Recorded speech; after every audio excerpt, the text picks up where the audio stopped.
KGUN 9 on your side first warning weather with Chief Meteorologist Erin Christiansen.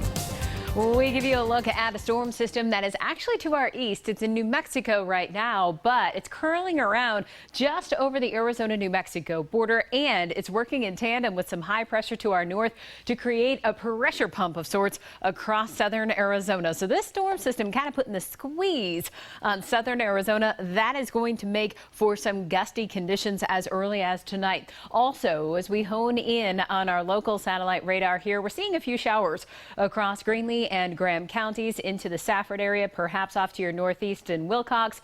At this point, we are not concerned about any of that rain moving into the Tucson area, not with this first round of weather moving through, but with the next storm system. Early next week, we do have some rain, and you'll see that in your 7-day. Clear skies right now, 74 degrees at the airport, wind from the north, 15 miles per hour.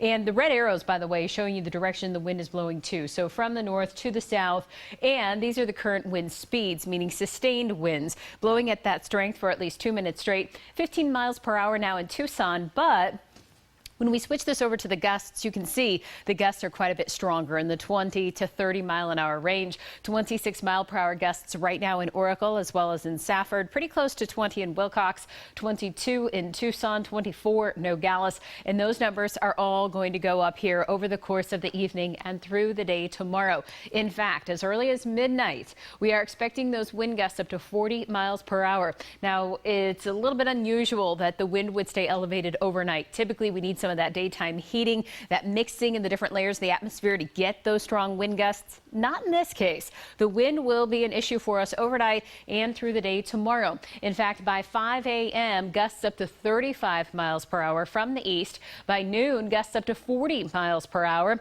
And our temperature is going to be a little bit cooler, too. In fact, our wind is going to be so strong that National Weather Service has already issued a wind advisory for the mountains of southern Arizona.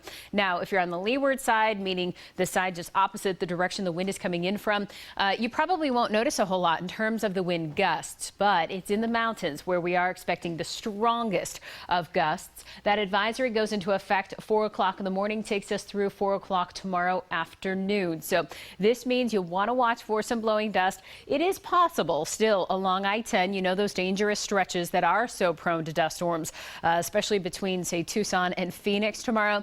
Please give yourself a little bit of extra time to get to where you're going. If that blowing dust comes to fruition on the interstate, we of course will let you know. 74 degrees for a high in the Tucson area tomorrow. 62 Sierra Vista and Wilcox, pretty close to 70 in Nogales.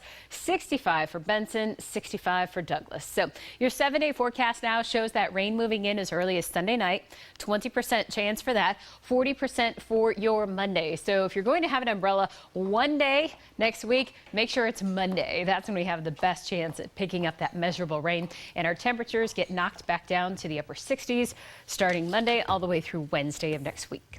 All right, well, brace for the win. Thank you, Erin. You bet. Well, Valentine's Day, always an excuse to eat chocolate, right? Sure. But now you have